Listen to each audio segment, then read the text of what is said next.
Hi friends, welcome to the Share Report. If you're new here, thank you so much for joining. Be sure to hit that subscribe button. This channel is all about learning, having knowledge, being active citizens, knowing what we're up against, educating ourselves, because it's imperative for us to have knowledge to know what we need to stand against and what we need to stand for. So this is what this channel is all about. And for those who are returning, thank you so much for being here as well. Be sure to share this channel with others, get others involved, become active citizens. And again, thank you so much for being here. So this video is more about the VP debate that was hosted last night. And I wanted to share my thoughts, my point of view, some things that I've been thinking about that were possibly missed opportunities that I think should have been brought up because they're important, especially to parents. I think that no matter what side of the aisle you're on, most parents want the best for their children. They love their children. They want to be there for their children, unless you're one of those very radical, immoral, and perverse parents that don't care at all and that just think a lot of these things that are happening now is okay. But for the most part, I have a large thought in my head that I think is right, a viewpoint in my head that a lot of parents, a large majority of the population, really care about their children. So we will talk about that a little bit later in this video. But one thing I did want to say about the whole debate in general, the VP debate in general, is that I will give my hats off to both of the potential VPs, is that they were very cordial, respectful. It was a coherent debate, very civil, which is actually a good thing. So I did want to throw out some positivity out there about that and some positive thoughts, because typically we get all kinds of things, chaos, and just not a lot of clarity on some things. So I did want to, say that one little positive thought. Not that I agree with Tim Walz whatsoever. He's actually pretty creepy, in my opinion. There's just something a little bit off about him, especially with all the things that he promotes in the children department.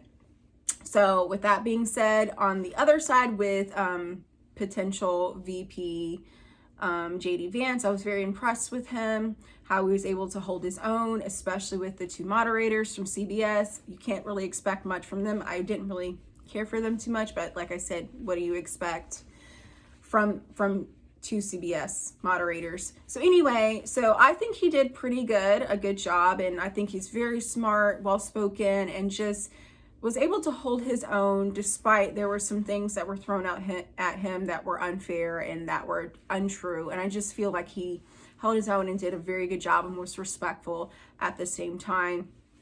I brought up one thing about Tim Walz. Like I said, he is very creepy, kind of cringe, a little bit odd.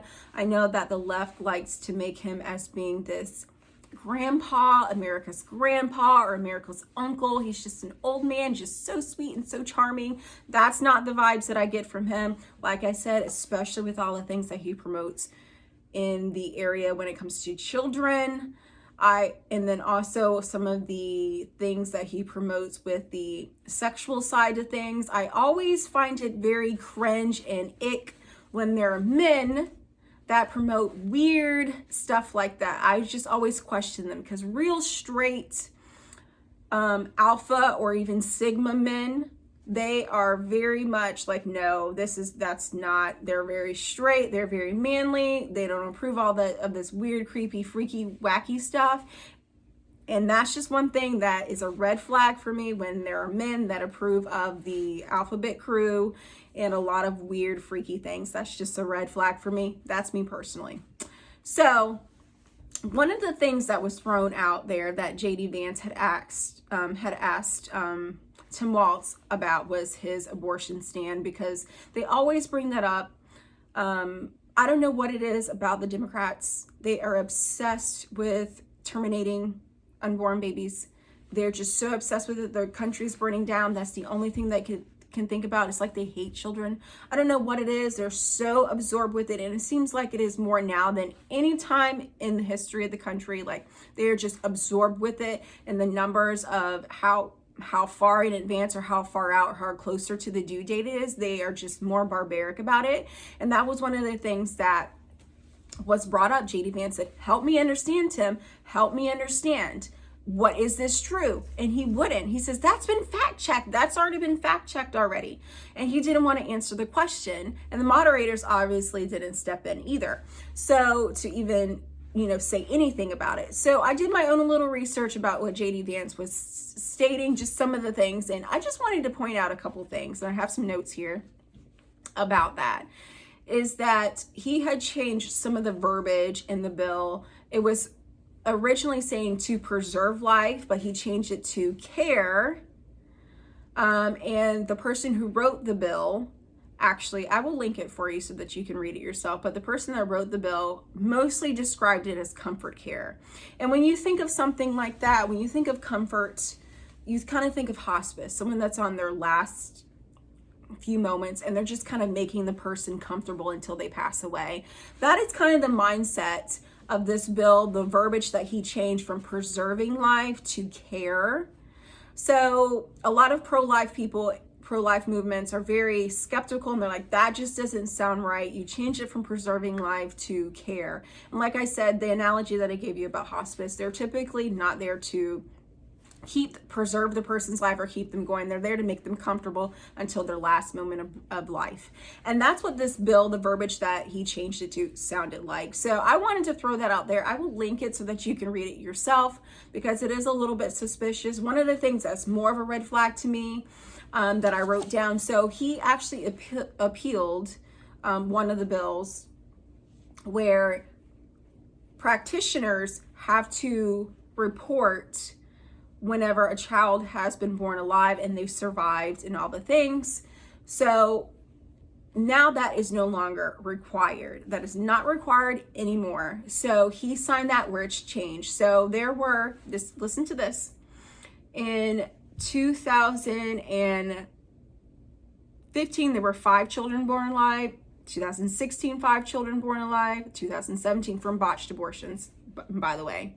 2018, there were 3. Sorry, 2017, 3. 2018, 3. 2019, 3. 2021, 5. So now that he's changed that bill, we will not have access to that information of the reporting from practitioners. So for me, it's like they're hiding things. They're like, don't want to let people know that there are babies that can survive from this. So to me, it's just very, very weird how obsessed they are about death.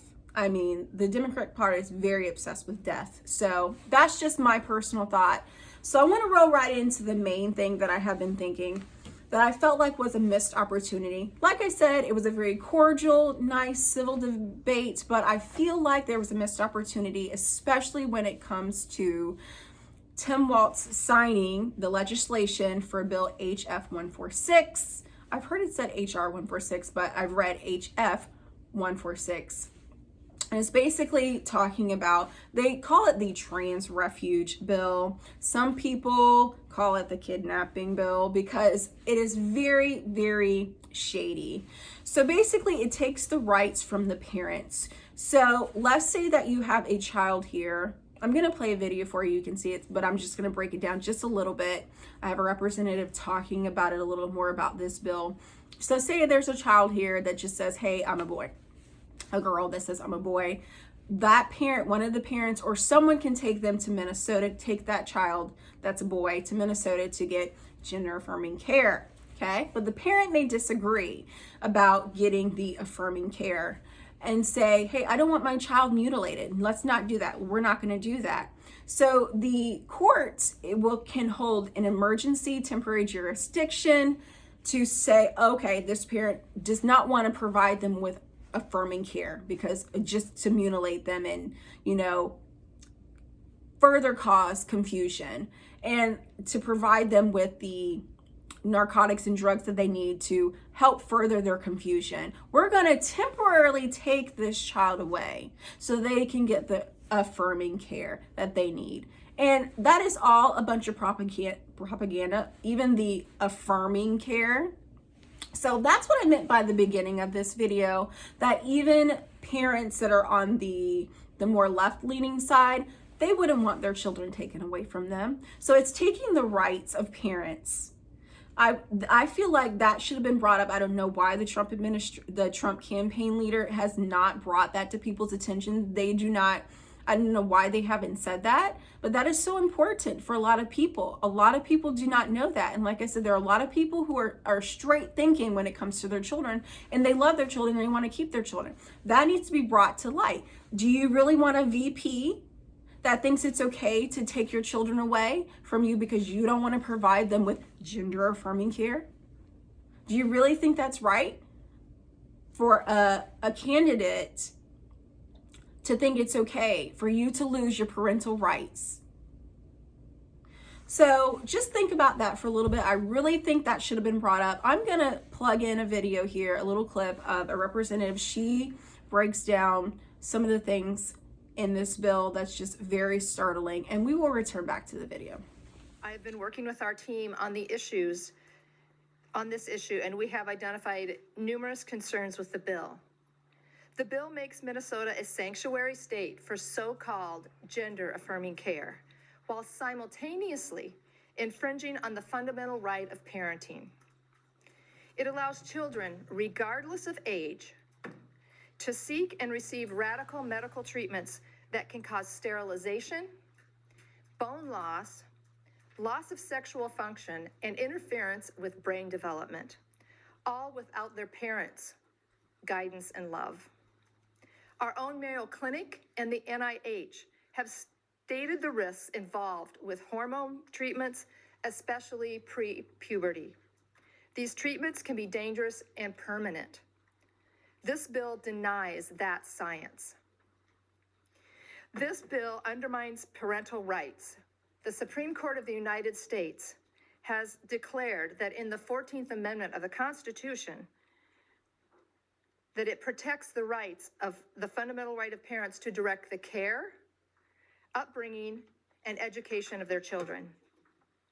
This bill would also allow a child predator or other person to lure a child into getting gender-affirming care. The bill says no criminal or civil penalty can be brought against a person, whoever that might be, for allowing or providing gender-affirming care. No parent needed.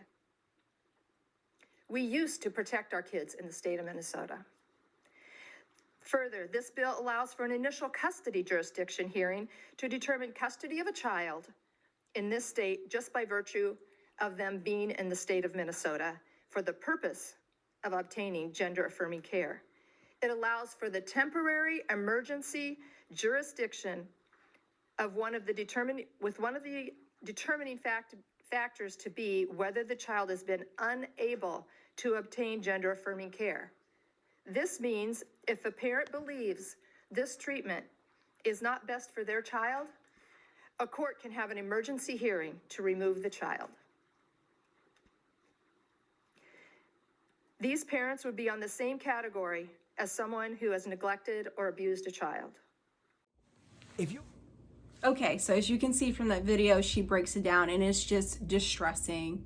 So I'm gonna also link one video that I did a while ago talking about how much pharmaceutical companies make off of this whole gender reassignment, surgeries, pills, all the things. Actually, mostly specifically talk about the drug that they give to people. And just in 2018, I'm gonna leave this with you. Just in 2018, for one drug to transition all these children that have nothing wrong with them, $726 million just off of one drug. And that was in 2018. And now they're trying to convert so many children. This is 6 years later.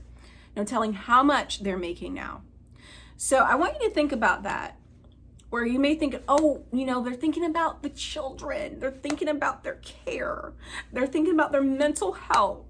No, really, they're making money off of it. Pharmaceutical companies are making money off of it. It's just another thing to add to their pockets, more money adding to their pockets, and people are buying it.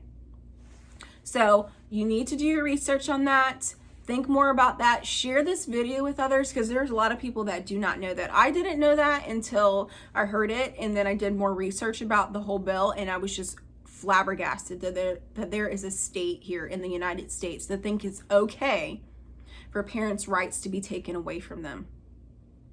So again, thank you so much for being here. I'll be back with another video. Thank you all so much for your support. Leave a comment, let me know what you're thinking, and see you in the next video.